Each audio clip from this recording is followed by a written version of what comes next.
Let's look at the next most widely tested concept of sentence correction, which is the concept of parallelism. You would have already understood what parallelism is from the parallelism grammar review video, but I'm still going to run you through examples that are very pertinent to the test. As you understand, parallelism is nothing but parts of sentence that need to be similar to each other. That's all. This is the rule, right?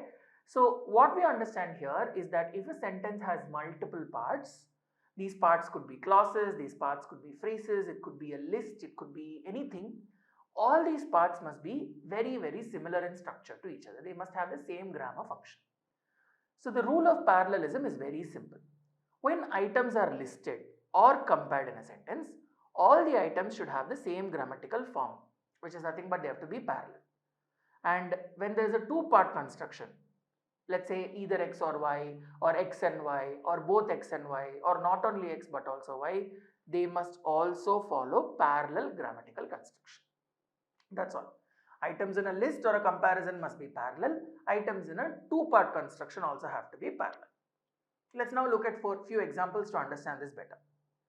First example, I bought my tickets, reserved the hotel room, and I planned the itinerary myself. So what is the list here? Bought my tickets, reserved the hotel room, and the third has to be planned the itinerary, but you have I planned the itinerary. So the third one is not parallel, therefore the first sentence is incorrect. Now we look at the second sentence. I bought my tickets, item number 1, reserved the hotel, item number 2, and planned the itinerary, item number 3. All these are parallel, therefore this sentence is correct. That is all. There ends the rule of parallelism. You will just have to now practice it over a lot of sentences to understand and absorb this concept better. So let's look at more sentences. He hated to take charge, draw attention to himself, and he hated seeming like a know-it-all. So what is the list here? Hated to take charge, draw attention to himself, and he hated seeming like a know-it-all. To take, draw, he hated. Are they parallel? No. So this sentence is incorrect. Now if you look at the second version, he says he hated to take charge, to draw attention, and to seem like a know-it-all.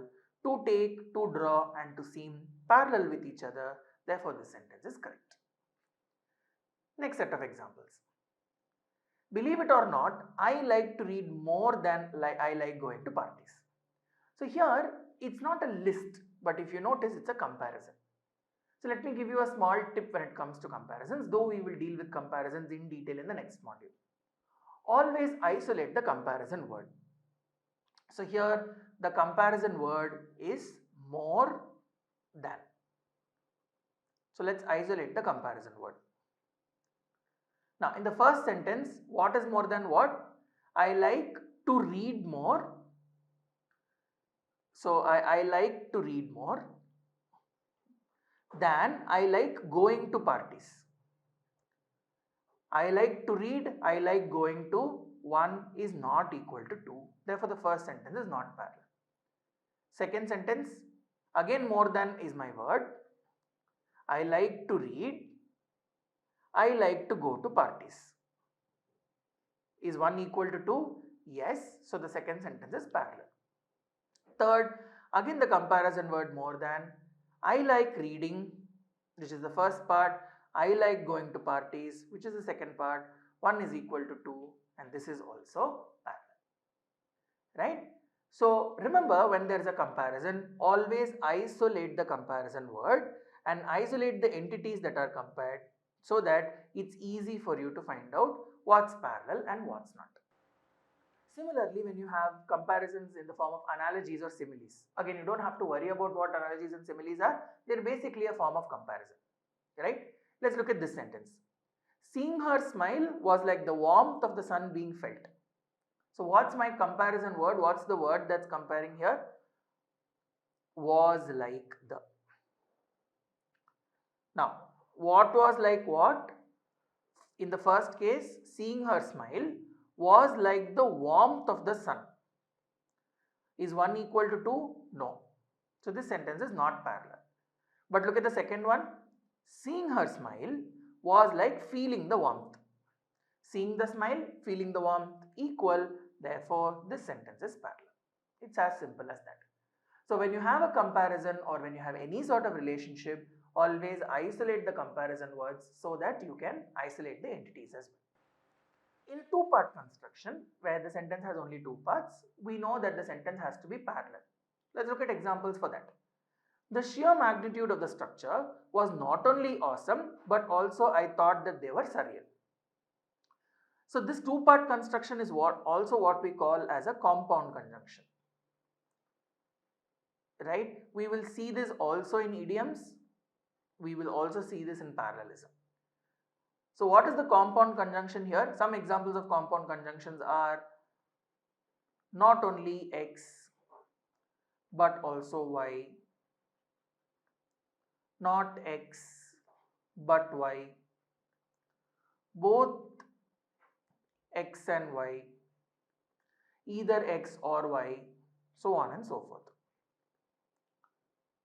Right? Now you could categorize them as idiom questions, or you could categorize them as parallelism questions, but the concepts still remain the same. Right? So if you look at it in a parallelism sort of a manner, these x and y have to be in same grammatical structure. If you look at it in idioms, the idiom itself would be incorrectly used. For example, you have not only x but y. That's wrong, but that's an idiom problem. But if you look at it from a parallelism perspective, the x and y have to be similar to each other. So let's look at these examples here. It says the sheer magnitude of the structure was not only awesome, but also I thought. Awesome, I thought, 1 is not equal to 2, so this is not parallel. The sheer magnitude of the structure was not only awesome, but also surreal. Awesome, surreal, both of them are adjectives. 1 is equal to 2, therefore the sentence is correct as it is given. Now I could plug it in for any of these compound conjunctions that we see here. The real challenge comes when you have parallelism in long sentences and when you have clauses. Let's look at some examples like that you might be tested on the test. Look at the first sentence. It says, the manager told the team that they should finish the project on time, that they should complete their timesheets weekly, and to stay up to date by participating in daily meetings. So what is the list of items here? What did the manager tell? The manager told the team that they should finish the project on time, that they should complete their timesheets weekly, and to stay up to date. So 1 is equal to 2, but this is not equal to 3 because in the third part the they should is not repeating itself. So this sentence is not parallel. Let's look at the second one. The manager told the team that they should finish the projects on time, complete timesheets weekly, and stay up to date by participating in daily meetings. So what's the list here? That they should finish the projects on time, complete the timesheets weekly, and stay up to date by participating. So 1 is equal to 2 is equal to 3. So this sentence is parallel. Let's look at the same thing being repeated thrice now. The manager told the team that they should finish the project on time, that they should complete their timesheets weekly, and that they should stay up to date. That they should finish, that they should complete, that they should stay up to date. Again, 1 equals 2 equals 3. So this sentence is also parallel. So if you ask me which one is better, is second one better or the third one better? Obviously the second sentence is better because it's giving you the same meaning in fewer number of words. So you can cut down on all the repetition by just putting in the words in the first step. So that's also fine. The third one is also fine. Both of them are grammatically alright. Never on the test will you have an option where you'll have a question where this is option B and this is option C, because both of them are perfectly grammatically alright. You will have only one of this, so you don't need to have that question in your mind. Right? So how do we translate this to the test? Very simple. When you see a list that's underlined, or when you see a part of a list that's underlined, or when you see an underlined conjunction, you know that the concept that is tested is the concept of parallelisms. What should you do? Identify the items in the list or the two-part format, and then make sure that all the items in the list are in the same format. That's all you have to do. Identify the list, make sure that all of them are in the same format, and that will tell you that this is a sentence that is parallel, or it will also tell you that the concept tested on this sentence is a parallelism concept. Now that you've understood what parallelism is all about and you've seen sufficient examples, let's see if this information is helpful for you to solve actual GMAT questions.